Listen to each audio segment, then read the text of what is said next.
Hi, my name is Carolyn Rodriguez. I will be doing a cognitive reasoning intervention on mindfulness, and it will be focusing on reducing stress and anxiety in people with multiple sclerosis. Mindfulness is a state of open awareness and acceptance. Its purpose is to focus on the moment, to be intentional and non-judgmental. And there are several types of mindfulness that include formal meditation, which is a quick daily practice, or it can be a deeper practice session. It can be a seated meditation, guided meditation, or a walking meditation. The second one is an informal meditation, using daily activities to become aware of the moment and current activities that you are doing. It can involve breathing, eating, observing, etc. Basically, you can, for example, if it was eating, you'd be focused on slow movements that would require you to pick up the spoon and eat and be completely aware of the temperature and the smell of the food and so on. Moving meditation, which is a third one, it's focused on posture, breathing, and concentration, and it can be done walking with yoga, tai chi, or qigong. The last type of mindfulness is mindfulness-based cognitive behavioral therapy, which is the one that this intervention is mainly focused on.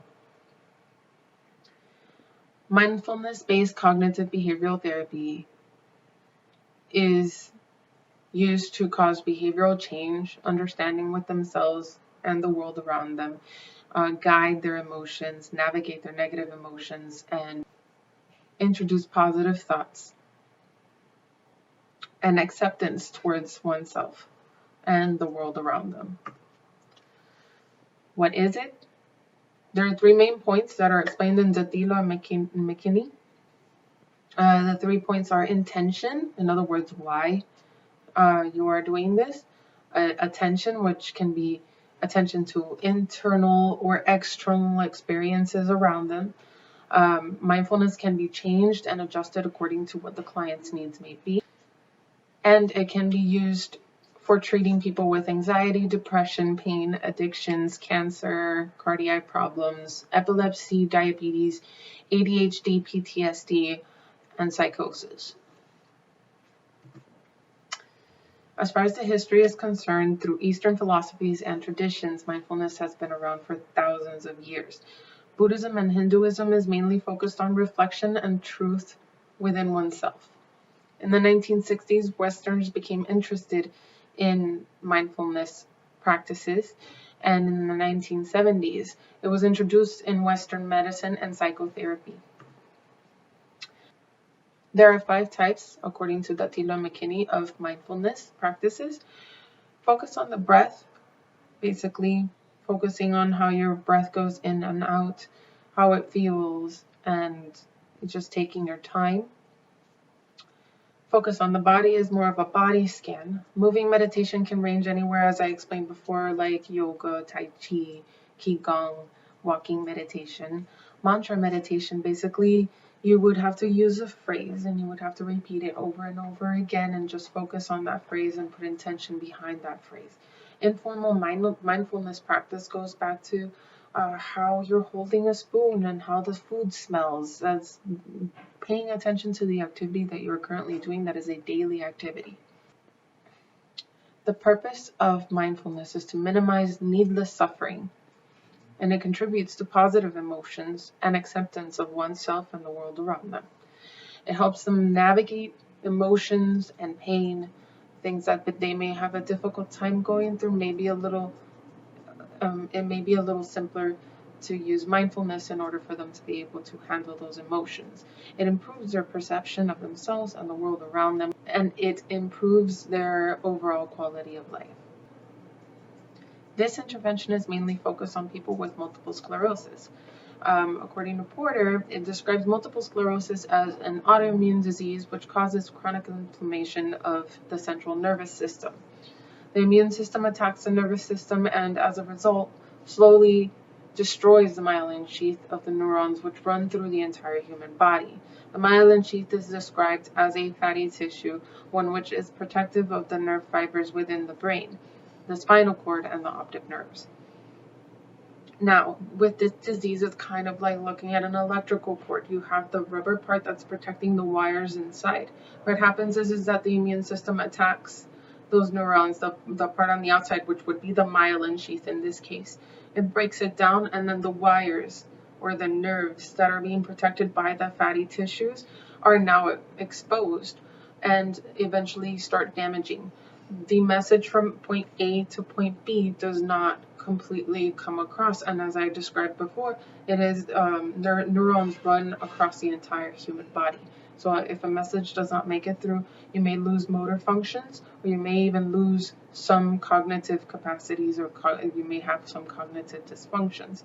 A lot of times people with MS experience degenerative disease, so they start forgetting things just like you would see in patients with Alzheimer's disease, as well as a lot of motor function issues. And something that comes with all of this are unpredictable flare-ups in the disease, where they all of a sudden it starts activating, and they can't control any of their emotions or their physical bodily reactions.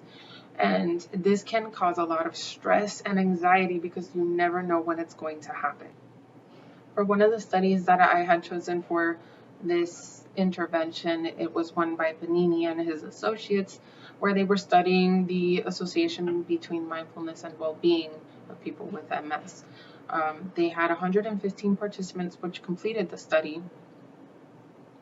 They completed the study through an online mindfulness-based stress reduction intervention and psychoeducation program, which is interesting because that's exactly what I did for this intervention. Taking advantage of the fact that we are social distancing at the moment, I decided to do a social distance intervention that would basically allow for long distance treatment.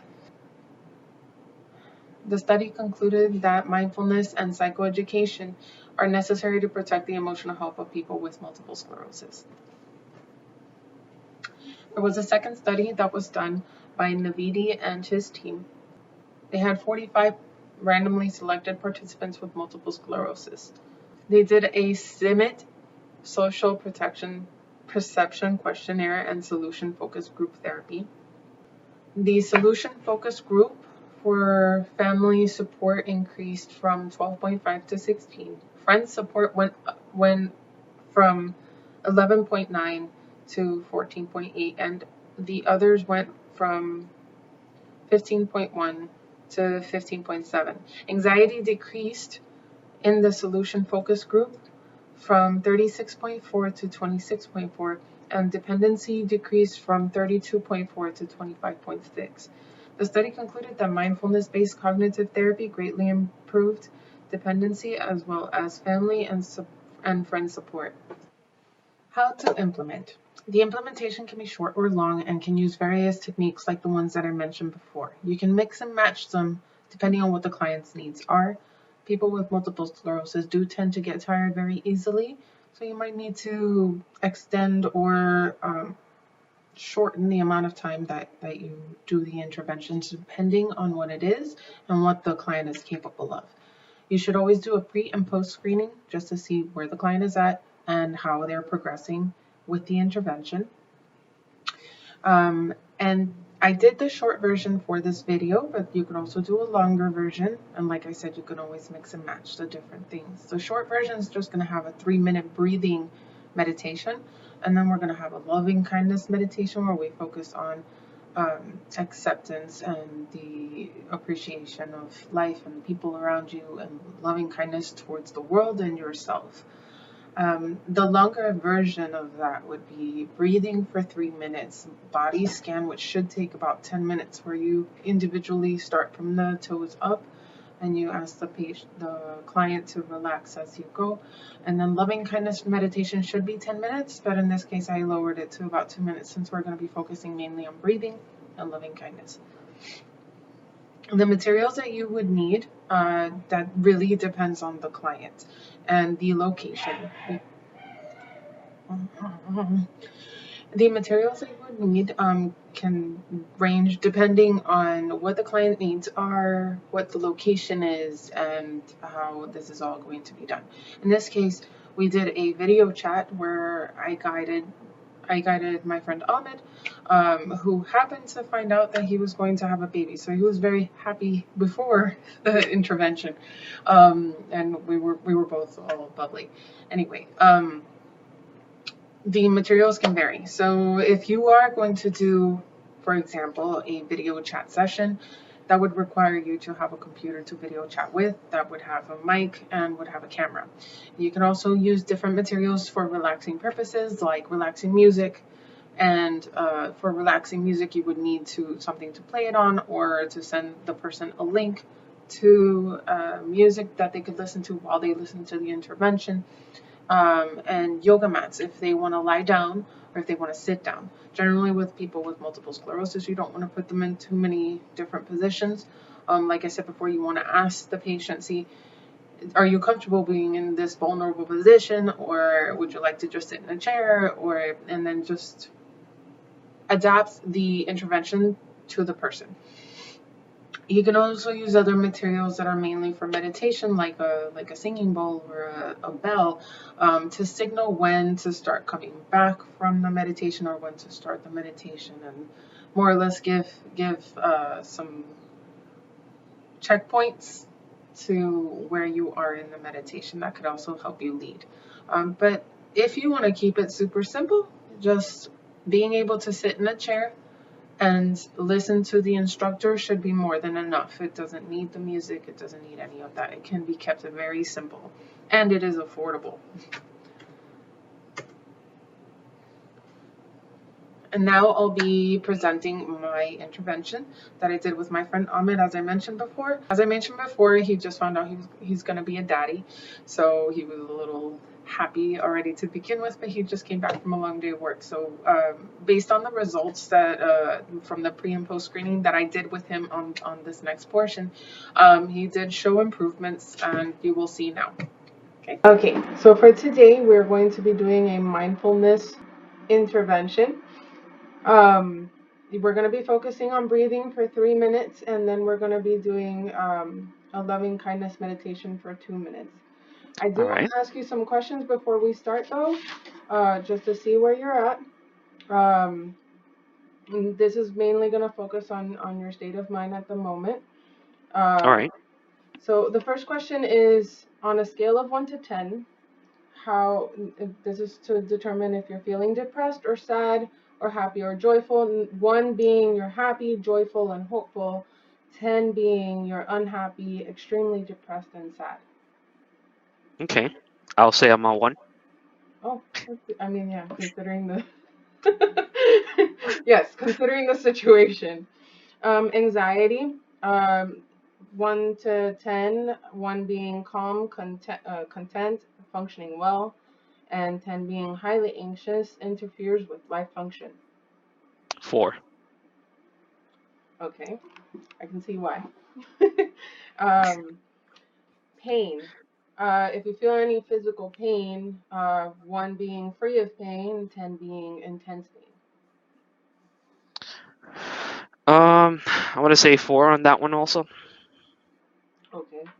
And are you feeling very relaxed, high level of functioning, or do you feel extremely stressed and cannot function? 1 being very relaxed and 10 being extremely stressed. 2. Gotcha. Okay. And how is your mood today? It's been very up and down. Okay. And how are you feeling physically? Physically, I feel worn out. Okay. And any extra comments that you'd like to add about before we start? No, I'm good. I'm ready to start. All right. Awesome. Okay. So for just a moment, we're gonna you can either be in a sitting position or you can lie down flat We're going to make sure that before we start the breathing exercises, I want you to know to focus on your belly button going towards your spine when you exhale and going out. You want to breathe with your stomach, not with your chest. Okay? And that's just how babies breathe. Okay. We're going to start by closing our eyes. Okay. And I want you to begin focusing on how your breath feels. Focus All right. on the fresh air that you're inhaling. And when you exhale, focus on the warmth that comes out, all the toxins coming out as you exhale. Make sure you're staying focused on your stomach being the part that you're using for breathing, and you don't want to breathe through your chest. You want to feel the temperature of your breath. You want to feel the rhythm of your breath as you inhale and you exhale. There's no rush. Go at your own pace. If your thoughts start to stray, that's okay. Just be very gentle and simply bring your focus back towards your breath.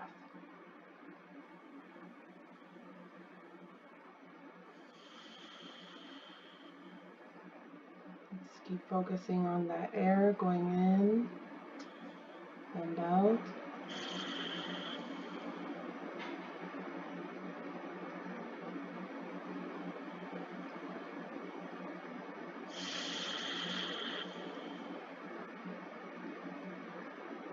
Remember, if you feel your thoughts drifting away, gently bring it back.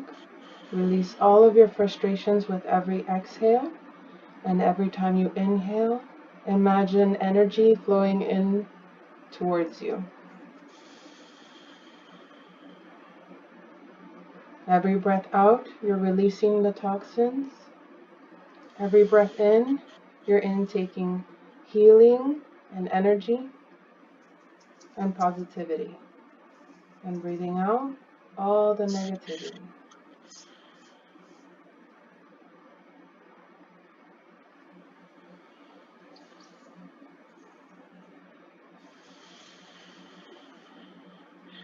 Just remain quiet, focus. Take deep, long inhales and long exhales.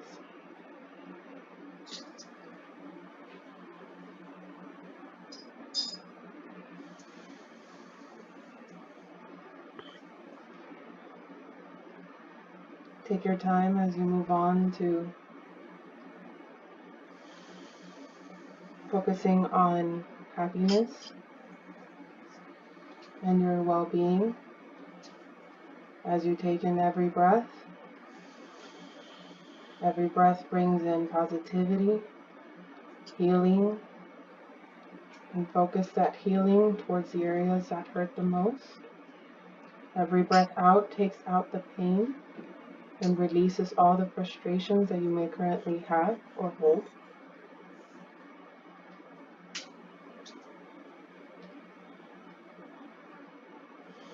And now I want you to think of somebody you care about very, very much, that makes you very happy. As you continue to breathe in positivity and release any negative emotions.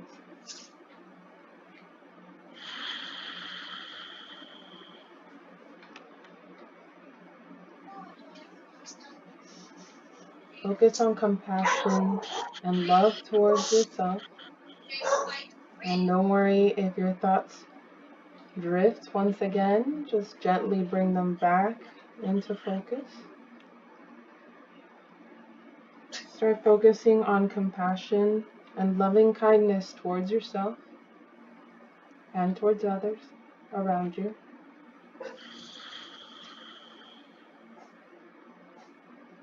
It may feel a little strange at first, a little contradictory. There may be some frustrations you may have with yourself, and that's okay. Try to be accepting of yourself and others. Patient with yourself and others. Think of all the things you're grateful for and the people you're grateful for. Understand that there will be frustrations in life. And with that also comes compassion and love from your loved ones. I want you to wish the world happiness and health. I want you to repeat that in your head 3 times, very slowly, as you breathe.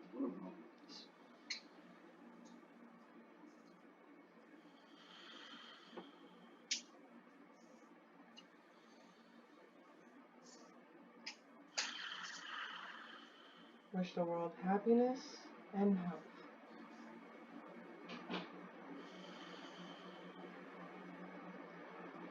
Move the thoughts towards yourself. Think of all the good things you've done for yourself today. It doesn't have to be your lifetime. It can just be something good you did today, something good that happened today. And 3 times in your head, very slowly with your breath, you wish yourself happiness and health, because you deserve happiness and health. Happiness and health. You deserve happiness and health.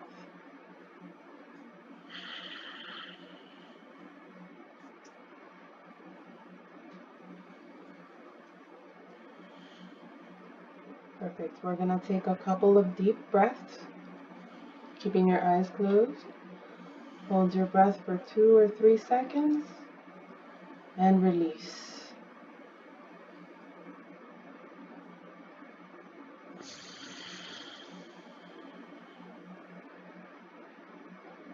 One more.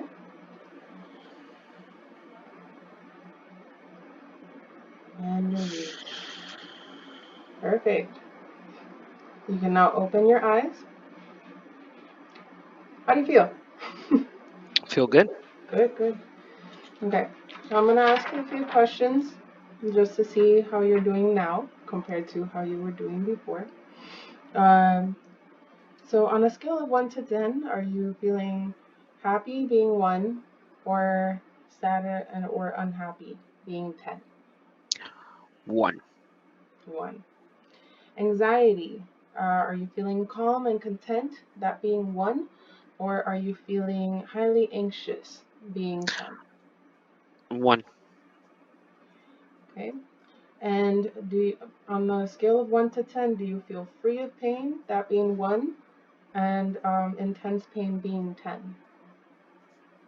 I say 2. Okay. And for your stress levels, do you feel very relaxed being 1 or super stressed being 10? 1. 1. Good, good. The numbers improved. How is your mood now? I mean, more relaxed. I want to go to sleep. That's good. And physically, how are you feeling now? Body seems more relaxed, less tense.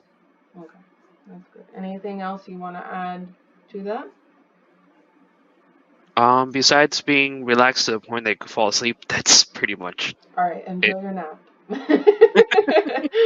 This concludes my presentation. Thank you all for listening and watching it to the very end. I really appreciate that, and it's been a wonderful semester.